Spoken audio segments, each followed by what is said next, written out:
Meus caros amigos e amigas, estamos aqui mais uma vez para mais uma live sobre um assunto importante da nossa fé. Muito boa noite a vocês todos que me acompanham. É uma alegria nós podemos mais uma vez estarmos juntos. Hoje a igreja celebra a festa, a memória de Santa Paulina. Na verdade, a primeira santa brasileira. Brasileira por quê? Porque ela não nasceu no Brasil, nasceu na Itália, mas veio para cá com 10 anos de idade. Teve a cidadania brasileira, portanto brasileira, e foi canonizada aqui pelo Papa João Paulo II. Então, é muito importante para nós sabermos que nós temos santos brasileiros. E é sobre ela que eu quero conversar um pouco. Mas também, quarta-feira que vem, nós temos a festa do grande São Bento, que foi um marco na história da igreja. Importantíssimo, né? Porque ele espalhou os seus mosteiros de modo extraordinário pelo Ocidente, o monarquismo. Então, eu gostaria de conversar um pouco sobre esses dois grandes santos da igreja, Santa Paulina, que a festa é hoje, São Bento, que a festa é quarta-feira que vem, e nós fazemos também aqui uma reflexão sobre a santidade. O que a igreja nos ensina sobre a santidade, ok? Sem dúvida, um assunto muito importante. Tão importante que há bastante tempo já, eu creio que há uns 15 anos atrás, eu escrevi esse livro, Sede Santos. Sede Santos porque desde lá do Antigo Testamento, no livro dos Levíticos, capítulo 11, Deus já dizia para Moisés, sede santos porque eu sou santo. Não é? Ou seja, o chamado à santidade é um chamado universal que vem desde o Antigo Testamento e depois São Pedro repete isto, né? A exemplo da santidade daquele que nos chamou, de São Pedro, sede santos porque eu sou santo. Bom, meus irmãos, então a nossa vocação é a santidade.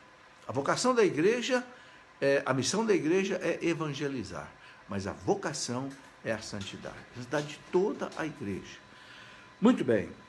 Então vamos começar rezando, pedindo a Deus que nos dê a sua graça, ilumine a sua inteligência, ilumine a minha inteligência, para que a gente possa então ter uma hora aqui de graça, de bênção, de salvação. Em nome do Pai, e do Filho e do Espírito Santo. Amém. Vinde, Espírito Santo, vinde encher os corações dos vossos fiéis e acendei em nós o fogo do vosso amor. Enviai, Senhor, o teu Santo Espírito, e tudo será criado nesta noite, e renovareis a face da terra. Oremos, ó Deus, que instruíste os corações dos vossos fiéis, com a luz do Espírito Santo. Fazei que apreciemos retamente todas as coisas, segundo o mesmo Espírito, e gozemos sempre da sua consolação. Por Cristo, nosso Senhor. Amém. Pedindo a intercessão de Nossa Senhora, que nesta noite interceda por nós, ela que no céu intercede pelos seus filhos sem cessar. Ave Maria, cheia de graça, o Senhor é convosco. Bendita sois vós entre as mulheres, e bendito é o fruto do vosso ventre, Jesus. Santa Maria, Mãe de Deus, rogai por nós, pecadores, agora e na hora de nossa morte. Amém. Glória ao Pai, ao Filho e ao Espírito Santo, como era no princípio, agora e sempre. Amém. São Bento, rogai por nós. Santa Paulina, rogai por nós. São José, rogai por nós. Em nome do Pai, e do Filho, e do Espírito Santo. Amém. Bem, meus amigos e amigas, muito boa noite a vocês todos. Estou vendo aí, já entrando na nossa conversa, a Rosali, a Ayrton, Maria Alexandre, Sheila. Sejam bem-vindos. Muito boa noite a todos vocês. E a primeira coisa que eu gostaria de lembrar é isto, né? Nunca faça nada sem começar rezando, né? Porque Jesus disse, né? Sem mim nada podeis fazer. Sem a graça de Deus, nós não fazemos nada bem feito. Então, a primeira coisa que nós temos que fazer, principalmente, estamos fazendo uma obra de Deus, catequese, aula de catequese, pregação, né? E mesmo todas as outras coisas, rezar antes. Pedir a Deus a sua graça, pedir a Deus a sua bênção, pedir a intercessão dos santos, pedir a proteção do anjo da guarda, de São Miguel. Sabe, quando a gente faz assim, a gente tem segurança, a gente tem paz e as coisas acontecem direito. Não é? Eu gosto de lembrar aquele salmo né? Lá o Salmo 126, que diz assim: não adianta você se matar de trabalhar, né? Porque Deus dá o alimento àqueles que o amam até durante o sono. Até durante o sono. Ou seja, aqueles que confiam em Deus, que colocam sua vida em Deus, a providência divina cuida. Diz, não precisa se matar de trabalhar, passar noites em claros, arrancando os cabelos. Não, a providência divina cuida. Então, lembrar sempre disso. Na verdade, isso foi a vida dos santos, né? Bom, mas eu gostaria então, como eu disse a vocês, de nós conversarmos hoje sobre a santidade, pegando dois santos, né, de mais de 20 mil santos canonizados, que a igreja já canonizou. Vamos conversar um pouco sobre Santa Paulina, porque, afinal de contas, é uma santa brasileira, né? Ela fundou, né, uma congregação, né? Impressionante como é que uma pessoa tão simples como a gente vai ver, ela é a fundadora, né, da congregação das Irmãzinhas da Imaculada Conceição. São essas graças que Deus concede, né? O nome dela era Amabile Lúcia Visintainer. Ela nasceu em 1865, né, na região de Trento, na Itália, né, que fica ali no norte da Itália, região de Trento, e era filha, a sua mãe chamava Ana, seu pai chamava Napoleão, e os seus pais eram cristãos fervorosos, mas eram muito pobres.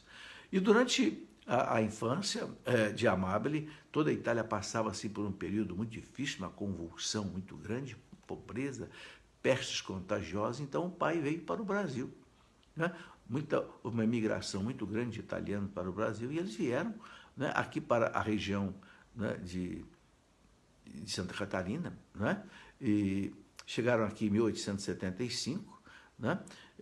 Foram para Santa Catarina, e as famílias procuraram manter-se unidas para sobreviverem na região ali, também chamada de Nova Trento, aqui em Santa Catarina. Nova Trento, porque foram tantos os italianos que vieram de Trento, na Itália, que a região passou a se chamar de Nova Trento. Mas era uma região muito pobre, na verdade, uma região de mata que eles viviam, muito pobre mesmo, né? Bom, mas ali ela foi sendo criada, né? E ela teve uma grande amizade, né? A biografia dela mostra que no vilarejo ali ela travou uma amizade com uma menina que foi muito importante na vida dela, uma companheira, né? Por toda a vida, chamada Virginia Nicolodi, também italiana, né? E as duas já tinham assim, uma fé muito profunda, uma afinidade muito grande com as coisas de Deus, né? E na medida que o lugar ali foi crescendo, o padre da região percebeu, né, nessas duas meninas, a Amabile, que depois mudou de nome para Santa Paulina, né, e a sua colega, e colocaram elas, né, depois que fizeram a primeira comunhão, colocaram as duas, né, já com 12 anos de idade, para dar catequese para as crianças, ajudar também a manter ali a igreja do local, que é uma igreja que chamava de São Jorge, né? E era realmente uma adolescente muito caridosa, né? Diz aí os seus escritos que ela assumiu uma missão assim de corpo e alma, levando sempre consigo a sua amiga Virgínia, né? No atendimento que ela dava aos pobres, aos doentes, assim, já menina, né? E aí é interessante que ela teve um sonho profético, sonhos proféticos de Nossa Senhora. Interessante que como é que Deus se manifesta assim a essas pessoas meio especiais que Deus tem uma missão. Então, a biografia dela conta que Nossa Senhora apareceu para elas em 1888, na verdade, assim, em forma de sonho, né? Ela tinha 3 sonhos, né, com a Virgem Maria, e nesse sonho, Nossa Senhora disse para ela o seguinte: Amabile, é meu ardente desejo que comeces uma obra. Veja, pedi assim para uma jovem, né? Comece uma obra, né? Trabalharás pela salvação das minhas filhas. E Amabile respondeu para Nossa Senhora: mas como fazer isso, minha mãe? Não tenho meios, sou tão miserável, ignorante. Interessante como é que Deus realmente procura os pequenos, né? Os fracos. São Paulo fala lá na primeira carta dele aos Coríntios, capítulo 2, né? São Paulo fala que Deus usa o fraco para confundir o forte, o inculto para confundir o culto, né? Para que fique claro, né? Para que fique claro que toda a glória e toda a honra é de Deus, né?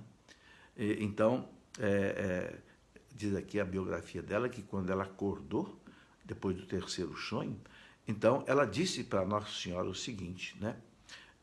Servi-vos, minha querida mãe, sou uma pobre criatura, mas para satisfazer o vosso desejo, prometo me esforçar o máximo que eu puder. Veja, é muito bonito isso nos santos, né? Eles sentiam a sua pequenez, a sua fraqueza, o seu nada, mas colocavam à disposição de Deus. Não tinham, né, egoísmo, não tinham comodismo, não tinham medo, se colocavam à disposição de Deus. Olha, isso para nós também é importante, né? Deus chama todos nós para uma missão.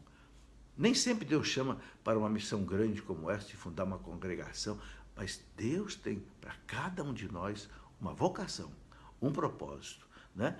Bom, e aí como é que ela começa o trabalho dela? Veja que coisa bonita.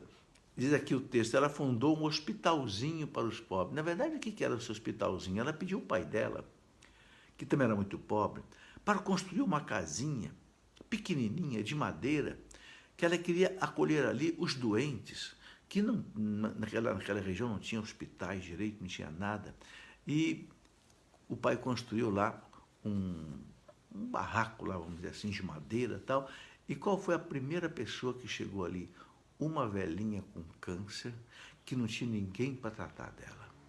Então, a Amabile, né, com a sua amiga Virgínia, adotaram esta senhora com câncer e trataram delas, né? Interessante, diz aqui a biografia, né? Dedicaram-se arduamente ao cuidado dos doentes, mas também ao cuidado e à instrução das crianças. Não só dando catequese para as crianças, como cuidando dos doentes, né? E as duas nem sabiam, mas ali estava nascendo a congregação das Irmãzinhas da Imaculada Conceição. Veja, gente, como é que Deus faz a sua obra, sempre começando de coisa pequenininha. Veja, ela construiu um quartinho de madeira, o pai pobre, mas acolheu essa primeira mulher. E olha que coisa interessante que diz aqui, que essa primeira paciente, né, essa mulher, chegou ali, era no dia 12 de julho de 1890, né? Mais tarde, olha que dado interessante, mais tarde, Amable e Virgínia consideraram esta data como o dia da fundação da congregação das Irmãzinhas da Imaculada Conceição. Ou seja, o dia em que elas acolheram aquela senhora com câncer, 12 de julho de 1890, ela colocou como sendo o dia, né, da fundação da congregação delas, né, chamada das Irmãzinhas da Imaculada Conceição, né? Então aí essa foi a primeira paciente. E depois, né, essa obra realmente se mostrou assim inspirada por Deus, porque foi crescendo, né? E foi a primeira congregação feminina fundada no Brasil. Olha que coisa interessante. Primeira congregação feminina fundada aqui no Brasil, né? E pela santidade e necessidade dessa obra, ela foi aprovada pelo bispo de Curitiba em 1895. Depois, 4 meses depois, teve aprovação eclesiástica e Amabile e Virgínia, né, e mais uma outra jovem que depois foi chegando, chamada Teresa Maule, então fizeram os votos religiosos da congregação. Começou aí a congregação com 3 pessoas. Olha que coisa simples, pequena, né? Mas na ocasião, né, ela mudou de nome, assumiu esse nome que hoje nós damos para ela, a irmã Paulina do Coração Agonizante de Jesus, né? E foi nomeada superiora da pequena congregação, chamando de Madre Paulina. Madre porque é superior da congregação. Bom, a obra dela cresceu, né? E a tal ponto que ela foi convidada em 1903 para abrir uma casa em São Paulo. Olha, veja bem, lá de Santa Catarina foi convidada para abrir uma casa em São Paulo, apenas 8 anos depois da aprovação da igreja para a congregação dela, né? E a obra em São Paulo, então, começou em 1903. E foi ali no bairro do Ipiranga, né, ao lado de uma capela, né? Chegaram a São Paulo, foram lá morar ali no bairro, né, e iniciou uma obra importante chamada Sagrada Família, que tinha como objetivo o quê? Olha que coisa interessante, abrigar os ex-escravos que ficavam meio perdidos, porque houve a abolição da escravatura em 1888, Mas muitos escravos que saíram das fazendas não sabiam mais, ficaram meio que passando fome pelo mundo. Pois olha que coisa bonita. A Madre Paulina, em São Paulo, né, nessa obra dela, Sagrada Família, tinha como objetivo abrigar ex-escravos e suas famílias após a abolição da escravatura que tinha acontecido em 1888. Que coisa bonita, né? Acolhendo os escravos. Bom, mas aí, como toda obra da igreja tem perseguição, ela foi altamente perseguida por uma senhora que inclusive ajudava na obra, mas que depois se rebelou, né? É uma senhora chamada Ana Broteiro, sabe? E essa mulher, a perseguição dela foi tão violenta contra a Madre Paulina que em 1909 o bispo Dom Duarte destituiu Madre Paulina do cargo de superiora da congregação e a exilou em Bragança Paulista. Retirou da congregação, tudo mentira. Essa senhora inventou uma série de acusações contra ela. Bem, Madre Paulina, num exemplo de obediência, acatou a ordem do bispo, mesmo que com lágrimas e com dor. E na ocasião ela disse, palavras dela, meu único desejo é que a obra da congregação continue para que Jesus Cristo seja conhecido e amado por todos. Sem murmurar, sem reclamar, foi lá para o exílio dela em Bragança Paulista até ela ser reabilitada. Mas depois, olha, 9 anos depois do exílio, 9 anos ela ficou retirada de ser superiora da congregação, né?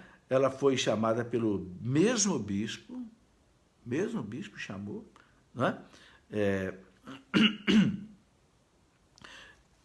E de volta à casa geral da congregação em São Paulo, e suas virtudes de humildade e obediência foram reconhecidas depois dessa prova verdadeiramente de fogo. Sabe, meus irmãos, não tem obra da igreja que não seja perseguida. Quem já estudou a vida dos santos, principalmente os santos fundadores de congregações, Dom Bosco, São Bento, sabe, todos eles foram altamente perseguidos. São Francisco de Assis, por exemplo, só para dar um exemplo, né? O grande Santo Afonso de Ligório, doutor da igreja que fundou a congregação dos padres redentoristas, ora, Santo Afonso de Ligório, meus irmãos, ele chegou a ser expulso da congregação que ele fundou. Vocês já pensaram que coisa terrível, que coisa violenta? Foi expulso da congregação que ele mesmo tinha fundado. Sabe, São Francisco de Assis teve uma dificuldade tremenda de fazer com que os seus monges, né, seus frades, aceitassem a regra que ele queria. Os frades exigiram que São Francisco modificasse a regra várias vezes, porque achavam muito pesado.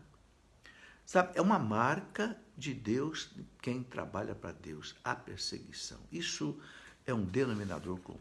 Mas Deus sabe por quê. Porque a perseguição faz com que o santo se torne mais forte ainda. Porque quando é que a gente fica forte? Na luta. Então Deus usa a maldade do demônio, que age através das pessoas, para fortalecer o próprio santo e fortalecer a própria obra. Não tem obra da igreja que não tenha a marca da cruz. Isso você pode ver em todas as obras da igreja. Bom, finalmente, meus irmãos, em 1938, né, depois de um grande sofrimento físico, porque a Madre Paulina tinha uma diabetes muito grande, ela teve, inclusive, amputar um braço. Depois ela ficou cega, né, e vivia praticamente aí uma vida de oração, né, e faleceu no dia 9 de julho de 1942, é por isso que hoje, 9 de julho, nós então celebramos então, a memória dela. E eu quero lembrar então que o Papa João Paulo II celebrou a beatificação dela em 1991, na visita ao Brasil, e a sua canonização aconteceu em 2002 pelo mesmo Papa João Paulo II, e assim ela passou a ser a primeira santa canonizada no Brasil. Olha, isso, meus irmãos, tem um significado muito grande. Tá? A igreja ensina, inclusive a gente reza, numa das liturgias, a liturgia eucarística número 4, que os santos intercedem por nós sem cessar. Ora, meus irmãos, os santos intercedem por nós sem cessar. E nós temos essa primeira santa canonizada brasileira. Temos que pedir muito a Santa Paulina pelo nosso Brasil. Esse nosso Brasil, especialmente, meus irmãos, nesse ano que nós estamos vivendo, nós vimos agora aí domingo essa cena triste que houve, jurídica, né? De uma falsa libertação do ex-presidente Lula, gerou aí uma convulsão jurídica, inclusive, muito grande. Tudo no Brasil parece que está em convulsão, né? E nós estamos num ano de eleições, eleições do presidente da República, eleições dos senadores da República, dos deputados. Temos, meus irmãos, que rezar muito. Pedir muito a Santa Paulina. Pedir também muito, meus irmãos, né, ao nosso grande São José de Anchieta, porque, como eu já falei aqui numa outra conversa nossa, São José de Anchieta é um outro segundo santo brasileiro canonizado. Sim, não nasceu no Brasil, nasceu na Espanha, mas veio para cá com 19 anos e morreu aqui no Brasil, como Santa Paulina, também com cidadania brasileira, portanto brasileiro. Então, nós temos, meus irmãos, grandes santos no céu, brasileiros. Por exemplo, lá por volta do ano 1600 e pouco, aquele martírio terrível que houve de 150 cristãos lá na região, né, do Rio Grande do Norte, Cunhaú e Uruaçu, né, aqueles mártires brasileiros. Sabe, nós temos que pedir a esses mártires que rezem por nós.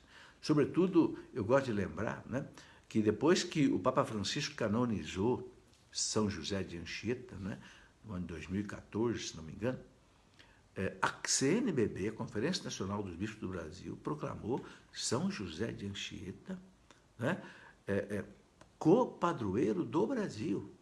Ou seja, nós temos uma padroeira que é Nossa Senhora Aparecida, mas agora temos um co-padroeiro que é São José de Anchieta. Eu até escrevi um livro sobre a vida de São José de Anchieta, como escrevi um livro de São Bento, que estão vendo aqui, esse livrinho aqui, A Vida de São Bento, né?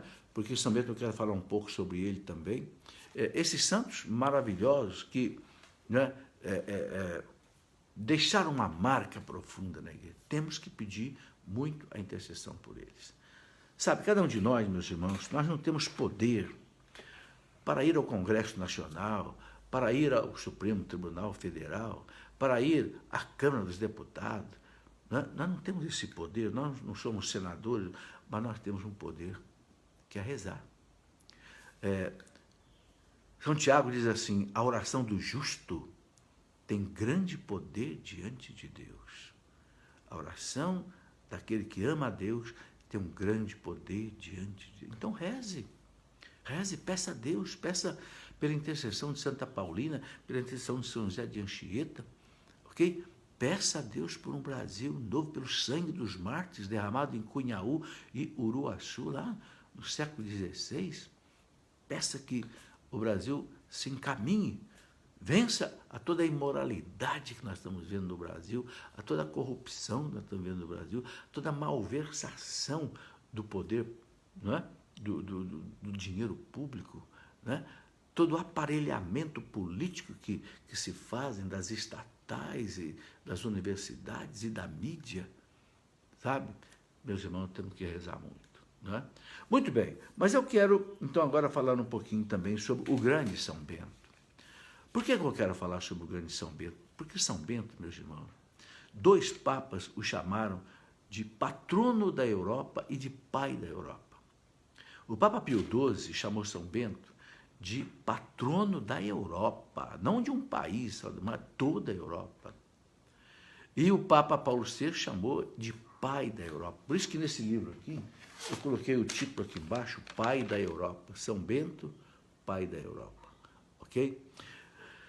Por que São Bento merece uma reflexão nossa muito profunda? Porque São Bento nasceu, meus irmãos, em 480. E vocês sabem bem que o Império Romano desabou, o Império Romano do Ocidente desabou no ano 476, 476.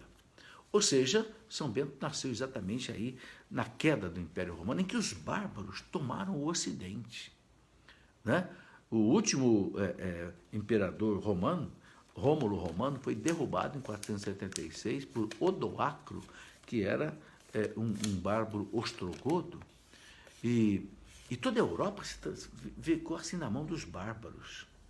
Era aquela um verdadeiro mosaico de povos bárbaros que dominaram a Europa, estraçalharam praticamente o Ocidente, né? Não tinham cultura, não tinham religião, não tinham nada. Então, ostrogodos, visigodos, alamanos, suevos, burgúndios, celtas, vândalos, né? Meu Deus, os hunos de Átila, né? Saquearam a Europa. Bem, mas quem que salvou a civilização ocidental, a civilização cristã? Foi exatamente a Igreja Católica Apostólica Romana. A gente sabe que a única instituição que ficou de pé com a queda do Império Romano foi a Igreja Católica. Por quê? Porque a Igreja Católica, você sabe muito bem, que ela já tinha, até o ano 476, cerca de 50 papas. Então a Igreja era firme, né? Tinha já mosteiros e tinha os bispos, mas quem fez o grande trabalho, meus irmãos, de evangelizar esses bárbaros, né? E transformar esse mundo bárbaro no mundo cristão da Idade Média, e foi um trabalho que levou aí cerca de 600 anos, foram principalmente os mosteiros beneditinos que São Bento fundou. Por isso que São Bento é chamado de o pai da Europa, patrono da Europa. 2 papas, né, se debruçaram sobre isso. Bem, então eu quero aqui colocar alguns dados importantes sobre isso. São Bento nasceu no 480, morreu em 547, e vocês sabem quem é que é o grande biógrafo de São Bento? Isso aqui me dá, assim, muita segurança em trazer esses dados aqui. O grande biógrafo de São Bento foi o primeiro Papa beneditino, que foi São Gregório Magno. O gigante São Gregório Magno, que foi Papa de 500 mais ou menos e 90 até mais ou menos o ano 600. Foi o grande Papa que ele foi o primeiro Papa beneditino, né? Ele usou toda a força dos missionários beneditinos para evangelizar os bárbaros. Então, São Gregório Magno mandou, por exemplo, 40 monges beneditinos para a evangelização da Inglaterra, com Santo Agostinho de Cantuária, né? E depois mandou para a Alemanha também, né? Grande São Bonifácio, também. Enfim, os monges fizeram um trabalho extra, e tudo nasceu de quem? Tudo nasceu de São Bento. Isso eu quero destacar, como é que Deus, através de um homem, Deus faz coisas maravilhosas. Uma pessoa que busca a santidade, uma pessoa que vive para Deus, uma pessoa que vive com Deus, uma pessoa que agrada a Deus. Deus usa essa pessoa poderosamente. Eu quero dar um dado para vocês, que vocês vão ficar assustados. Quando eu escrevi esse livro sobre São Bento, eu fui fazer uma pesquisa muito grande, então eu quero mostrar aqui um outro livro, esse livro aqui, olha o tamanho desse livro. Esse livro, né, que tem aqui, deixa eu ver quantas páginas ele tem, 468 páginas. Quem escreveu esse livro sobre a vida de São Bento? Quem escreveu esse livro sobre a vida de São Bento foi um cardeal beneditino chamado Schuster, Ildefonso Schuster. Aqui, né, a apresentação desse livro de 400, um cardeal. Então, vejam, baseado no que tem aqui nesse livro de cardeal, e baseado nos chamados diálogos que foi escrito por São Gregório Magno, é que eu trago esses dados aqui para vocês. Vejam que dados impressionantes. Sabe quantos papas beneditinos a igreja já teve? A igreja já teve 24 papas beneditinos. O primeiro foi São Gregório Magno, ok? Mas depois a igreja teve, os beneditinos fizeram mais 23 papas. Tiveram 200 cardeais, claro, desde lá dos anos, vamos dizer aí, 550 até hoje, né? Até, então, mais ou menos aí num arco de história de 1500 anos, os beneditinos fizeram 200 cardeais, 1.500 santos canonizados. 1.500 santos beneditinos canonizados. Veja a força dessa congregação, meus irmãos. Eles implantaram no mundo 37 mil mosteiros. É por isso, meus irmãos, que essa etnia bárbara terrível que dominou a Europa, né? que era o Império Romano da época, né? É por isso que esse império se tornou cristão. E nós vamos chegar na Idade Média, lá por volta do ano 1100, onde tudo estava na mão da igreja. A igreja funda as universidades, a igreja cria as enormes catedrais, a igreja faz as peregrinações, tudo. Por quê? Porque 37 mil mosteiros no mundo inteiro, até hoje, né? Rio de Janeiro tem mosteiro de São Bento, São Paulo tem mosteiro de São Bento, tantos lugares do Brasil, Olinda tem mosteiro de São Bento, Recife, né? 20 imperadores entraram na ordem terceira dos beneditinos. Você sabe que as congregações têm 3 ordens, né? A dos padres, a das irmãs e a dos leigos. Leigos é uma da ordem terceira, né? Nós tivemos 10 imperadores, imperatrizes que tiveram na ordem terceira, 47 reis, meus irmãos, na Europa, foram beneditinos, né? 50 rainhas. Tudo isso eu tirei desse livro que eu mostrei para vocês aqui, de São Gregório Magno, Os Diálogos, e esse livro do cardeal Schuster, que foi um cardeal beneditino que já faleceu, ok? É impressionante. Eu gostaria de ler uma passagem nesse livro que eu escrevi sobre São Bento, uma passagem que é uma palavra do Papa João Paulo II sobre São Bento. Aqui, na página 13 desse livro, eu coloco uma citação muito interessante em que o Papa João Paulo II, né, na homilia que o Papa João Paulo II fez no 15º centenário do nascimento de São Bento, no dia 23 de março de 1980, lá na cidade dele, em Núrcia, ele nasceu em Núrcia, na Itália, o Papa João Paulo II disse assim: com São Bento nascia, em certo sentido, nova época. Veja aí, nova época. Nova Itália e nova Europa. Por quê? Aquele mundo tinha caído na mão dos bárbaros. O paganismo tomou conta. Bento soube certamente interpretar com perspicácia os sinais dos tempos. E então, quando escreveu a sua regra, na qual a união da oração e do trabalho se tornava para aqueles que a aceitassem o princípio da aspiração à eternidade. Olha o que o Papa João Paulo II está destacando aqui. A gente sabe que o lema básico de São Bento era aquele: ora et labora, reza e trabalha. E a regra de São Bento, uma regra tão boa, assim, tão equilibrada, né?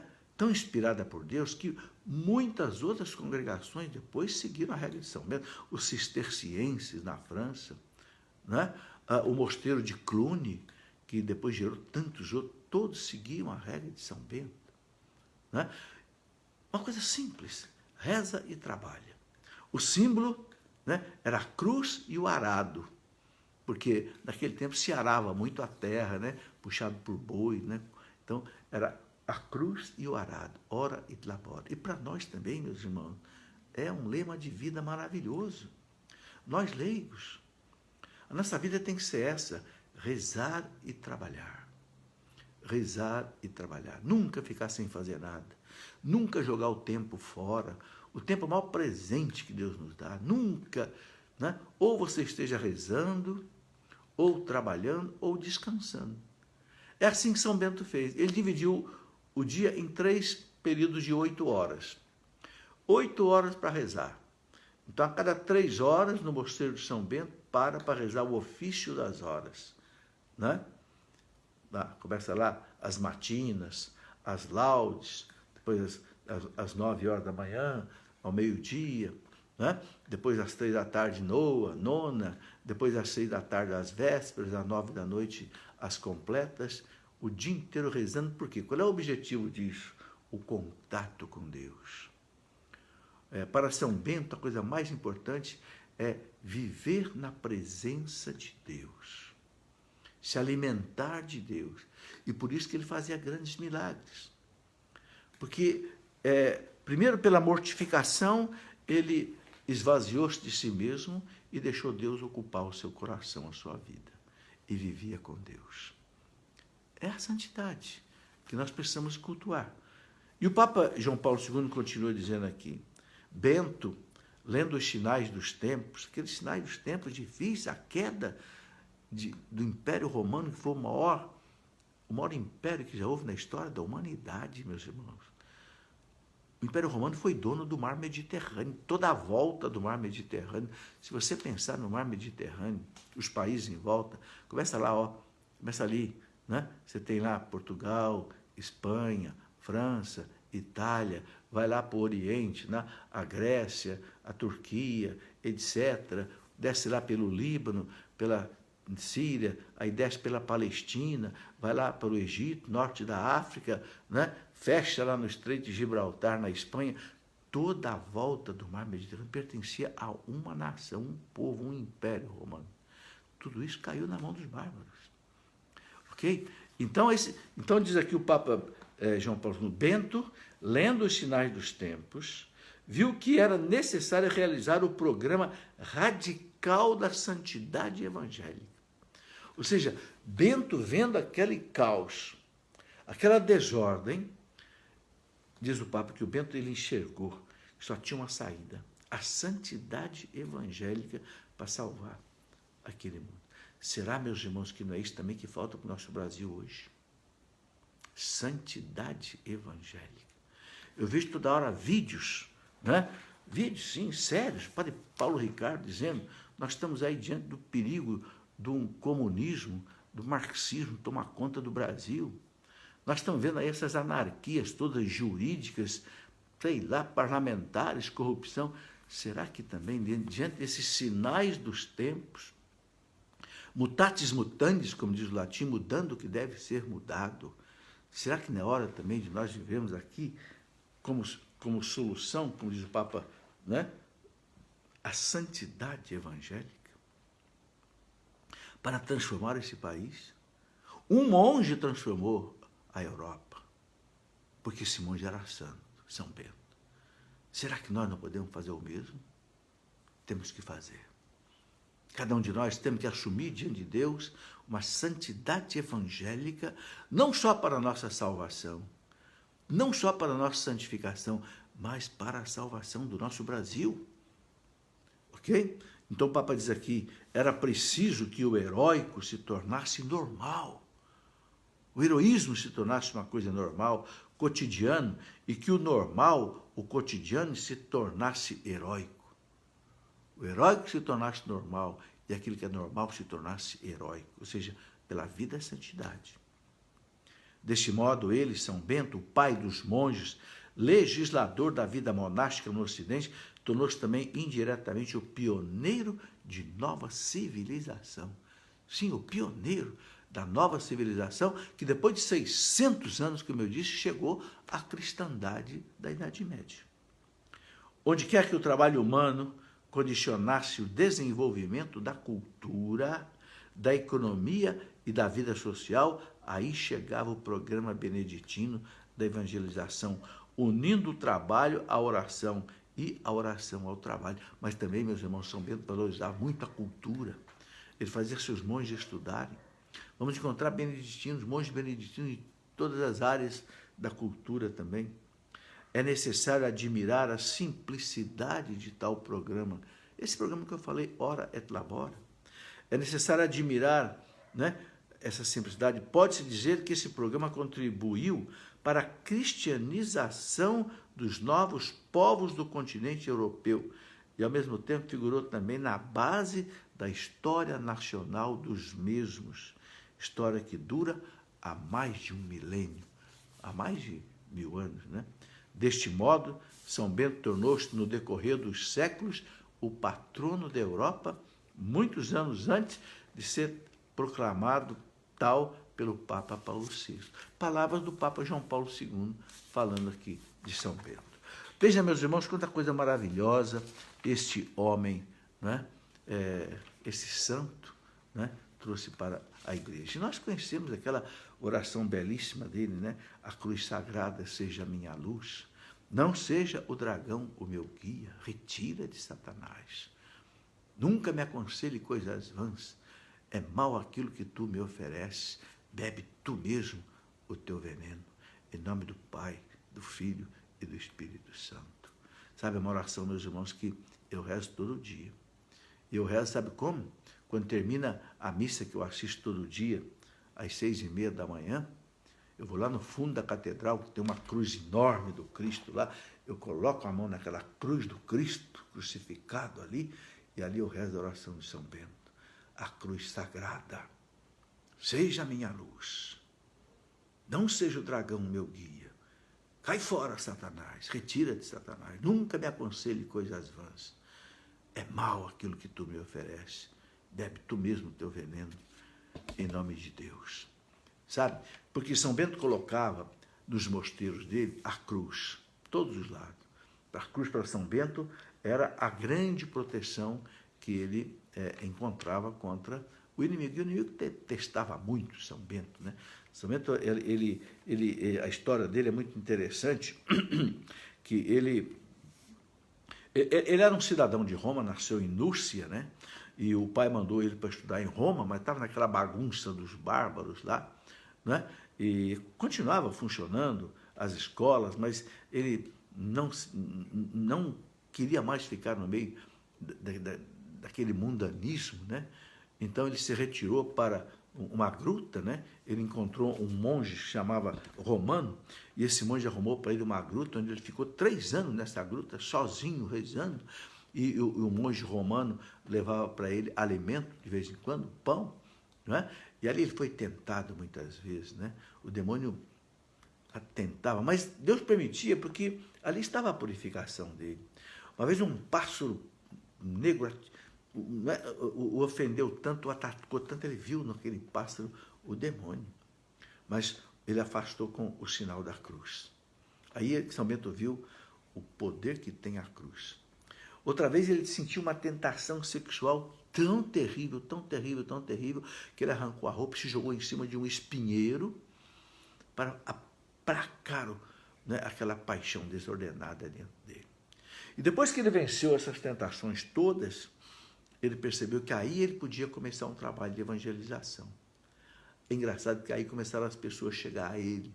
Aí ele foi para a região chamada do Subíaco, né? Que é ali embaixo de Roma, mais ao sul da Itália, e ali na região do Subíaco, ele fundou 12 mosteiros, na verdade, 12 pequenos mosteiros, onde cada um tinha 12 monges, né? Uma homenagem, assim, aos apóstolos, na região do Subíaco, que é ali na Itália, né? Veja que coisa bonita, né? Porque as pessoas o procuravam, né? Muitos queriam, veja, no meio daquela barbárie toda, muitos queriam ser, inclusive muitos bárbaros, muitos descendentes de bárbaros se convertiam e queriam ser monges. E tem muitas histórias, né? Inclusive até com reis bárbaros que São Bento, aqui num programa só de 1 hora, não dá para a gente conversar todas essas coisas, né? Mas depois eu quero contar também um fato interessantíssimo, né? Uma vez São Bento estava lá e um grupo de monges chegou para ele, não monges dele, monges de um outro mosteiro, chegou para ele porque o abade tinha morrido. Abade vem de abá, que quer dizer pai, né? O abade é o pai do mosteiro. Os monges vieram para ele pedindo se ele podia ser o pai espiritual deles, e São Bento sentiu que não devia ser, né? Mas esses monges que estavam sem o abade insistiram, e São Bento foi ser o abade deles, foi ajudá-los, né? Mas aí São Bento tinha a regra dele. Era uma regra que exigia a obediência, exigia a castidade, exigia o trabalho, a oração contínua. E esses monges começaram a achar que era muito difícil, muito apertado, e que aí quiseram envenenar São Bento, para ficar livre dele. Então esteve um dia numa refeição e envenenaram a taça de vinho de São Bento, que São Bento deixava os monges tomar uma taça de vinho nas refeições. Interessante isso, né? Que o vinho faz bem para a saúde, bem dosado faz bem para a saúde. São Bento deixava. Mas que coisa interessante, quando São Bento abençoou o alimento, a taça de vinho deles quebrou e caiu em cima e o vinho molhou toda à mesa ali. E aí os monges, envergonhados, confessaram que eles queriam matá-lo envenenado.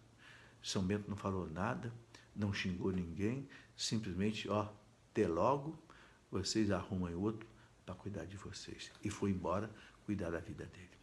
Mas interessante que ali no Subíaco, onde ele fundou os 12 pequenos mosteiros, né, teve um padre, né, de um outro mosteiro que tinha muito ciúme dele, né, chamava-se Padre Florêncio, né, e tinha ciúme de São Bento, porque São Bento arrebanhava muita gente e ele não. Era mais ou menos aquele ciúme que os fariseus, doutores da lei, tinham de Jesus, né?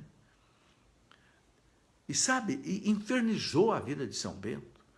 Chegou, diz aqui o São Gregório Magno, né? Esse livro que eu escrevi é todo baseado nos diálogos de São Gregório Magno. Diz que esse padre Florencio chegava a colocar mulheres nuas nas cercas ali diante dos mosteiros de São Bento, para tentar os monges de São Bento caírem em pecado e deixarem o mosteiro. Ora, a perseguição foi tanta, o que fez São Bento? Mudou-se do Subíaco e foi fundar o mosteiro dele em Monte Carmelo, né? Uma providência também divina. E é interessante que quando ele caminhava com seus monges lá para o Monte, né, Carmelo, fundá-lo, Monte Cassino, aliás, Monte Cassino, ele ficou sabendo no caminho que esse padre Florencio, que o perseguia tanto, tinha morrido. Então ele podia voltar, né, para o Subíaco, mas ele não voltou, não. Ele percebeu que Deus queria que ele fosse embora. E ele foi embora, fundou, né, lá no Monte Cassino, o grande mosteiro beneditino, né, no Monte Cassino, que foi tão assim importante para a civilização toda da Europa, como eu já falei aqui. Bom, meus irmãos, a gente podia também colocar aqui muitos milagres de São Bento, mas não é o caso de a gente especificar tudo agora. Milagres e milagres e milagres impressionantes.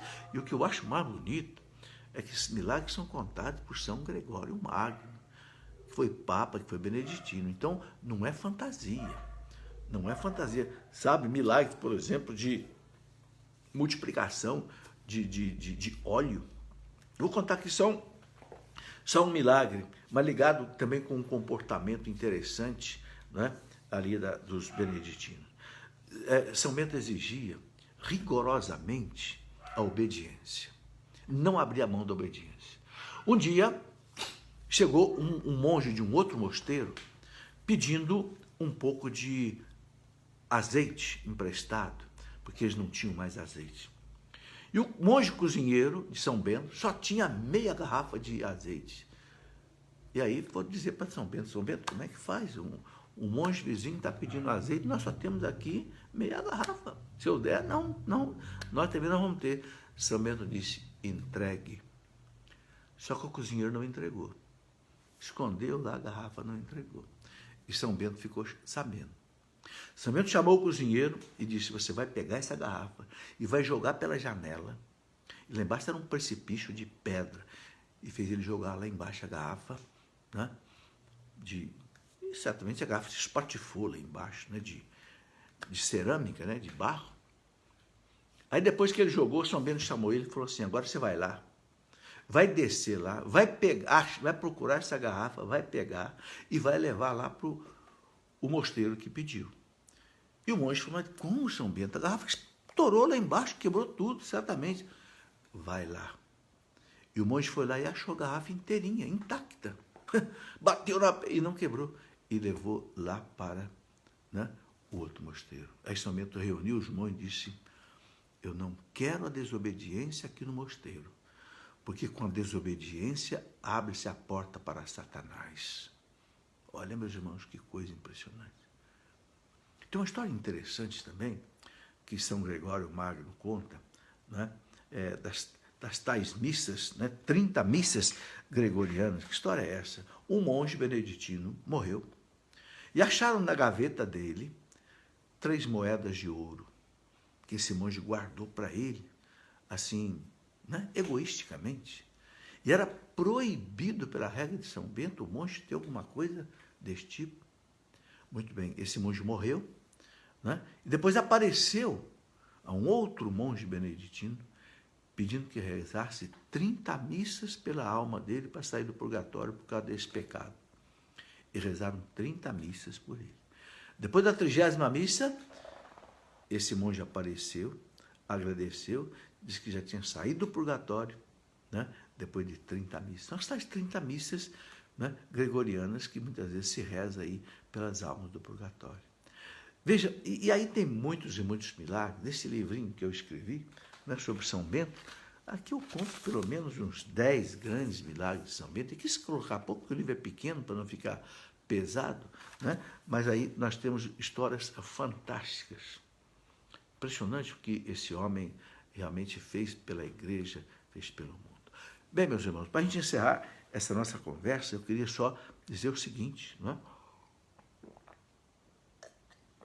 A santidade não é só para esses gigantes. A santidade é para todos nós. Nós temos que acreditar que nós podemos e devemos ser santos. E a igreja é um caminho de santificação. O Papa João Paulo II dizia que a igreja existe para a nossa santificação.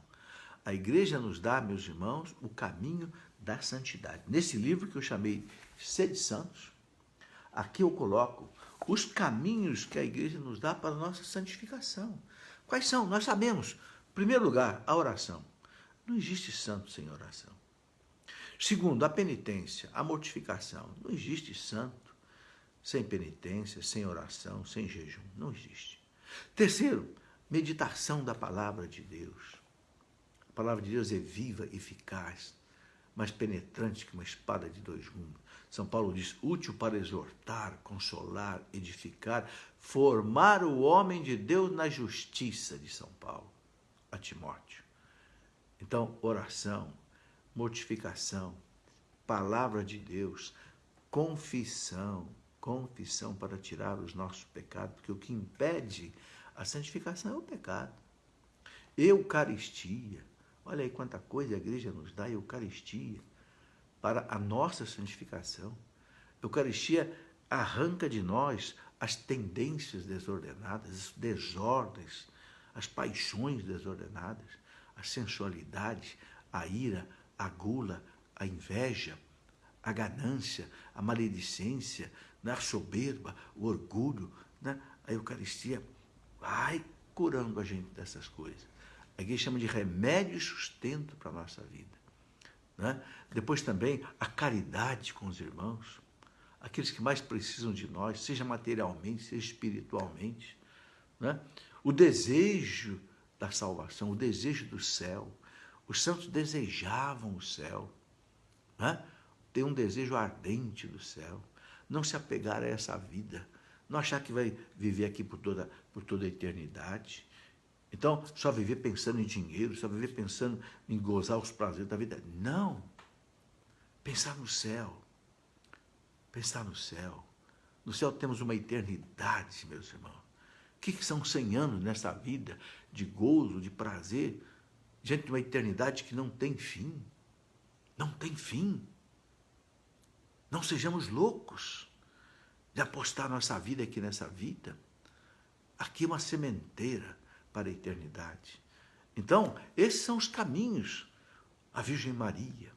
A Virgem Maria, ela molda a nossa santidade. Santo Agostinho chamava a Virgem Maria de a forma Dei. O que é a forma de Deus? Assim como uma pessoa faz uma imagem, pegando o gesso e derretendo numa forma, e depois ele secou, ele tira a imagem da forma e a imagem está pronta, né? É só dar uma arrumadinha nela, está pronta, né? Santo Agostinho chama Nossa Senhora de a forma de Deus. Por quê? Porque foi nela que Jesus foi gerado. Ela é o molde da santidade. Então, cada um de nós que se consagra a Nossa Senhora, sobretudo pelo método de São Luís de Montfort, do livro, né, o Tratado da Verdadeira Devoção à Virgem Santíssima, quem se consagra à Virgem Maria, quem imita Maria, tem um livrinho chamado Imitação de Maria. É um caminho de santidade.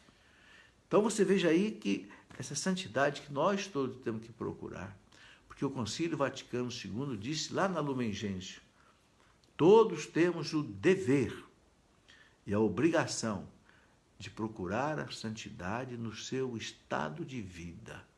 Jovem como jovem, casado como casado, viúvo como viúvo, padre como padre, bispo como bispo, cada um no seu estado de vida buscar a santidade. Meus irmãos, que São Bento nos ajude, interceda por nós. Que Santa Paulina interceda por nós. Que São José de Anchieta intercedam por nós. Que os santos brasileiros, mártires de Cunhaú e Uruaçu, intercedam por nós. Santos mártires também que houve lá no Rio Grande do Sul, intercedam por nós. Para que a gente possa chegar à santidade. E nós temos também 3 grandes beatos, que eu gosto de lembrar. Padre Vítor, Nha Chica, né? E a Irmã Dulce. 3 beatos que estão aí na iminência de chegarem à canonização. Reze por eles, peça por eles. Né? Como alguém está me lembrando aqui, a Beatriz está lembrando que o Papa João Paulo II disse, né? O Brasil precisa de santos, muitos santos. E ele disse isso exatamente na beatificação de Madre Paulina aqui, né? Em Santa Catarina. O Brasil precisa de santos, muitos santos. Nós temos que ser esses santos, meus irmãos. Né? Se nós seguirmos esses caminhos de santidade que a igreja nos oferece, a gente chega lá. Ok? Que Nossa Senhora nos ajude. Que os santos intercedam por nós, para que nós possamos chegar até lá. Glória ao Pai, ao Filho e ao Espírito Santo. Por tudo isso, como era no princípio, agora e sempre. Amém. Tenha, meus irmãos, uma boa noite. Tenham, né, uma semana que se inicia hoje, cheia da graça e da bênção de Deus. Em nome do Pai, e do Filho, e do Espírito Santo.